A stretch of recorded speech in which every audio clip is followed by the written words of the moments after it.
Əslində bax siz məsəl üçün 30 milyon dediniz də, yəni 30 milyon ton da məsələn. Bax o bir tərəfdən biz deyirik ki, öz tərəfimizdən yük götürmə qabiliyyəti bir müəyyən bir səviyyəyə gəlib çatıbdı bizdə, amma mən bilən heç biz 30-40 milyon tonu keçmirik də, yəni. Bizdə ümumi olaraq hal-hazırda daşınan yük 18 milyondur dəmir yolu üzrə. Amma potensialımız bundan yüksəkdir. Yəni 88-ci ildə Azərbaycan dəmir yolu 100 milyon ton yük daşıyıb. Elə. Zamanında olub.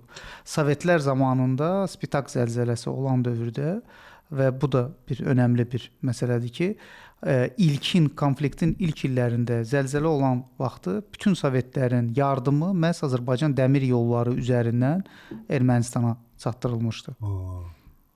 Sonra zamanla artıq infrastrukturun yenilənməsi məsələsi var, hərəkət tərkibinin yenilənməsi məsələsi var, rəqəmsallaşma məsələsi var, sadələşmiş keçid məsələsi var. Bir yox, tək Azərbaycan yox, burada qonşu ölkələrin bu sinxron şəkildə iş məsələsi var.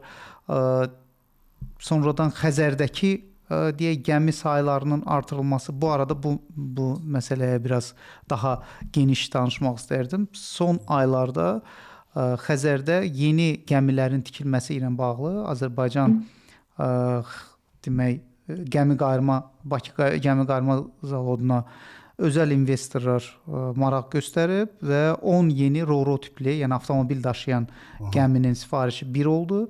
Sonra Körfəz ölkələrinin marağı artıb. Burada da Birləşmiş Ərəb Əmirlikliyinin Abu Dhabi Ports şirkəti 2 gəminin sifarişini elanı getdi və dünən də Qazaxstanın Samruk Kazina şirkəti, hansı ki Qazaxstan dəmir yolları və limanla əlaqəli işlərlə məşğuldur.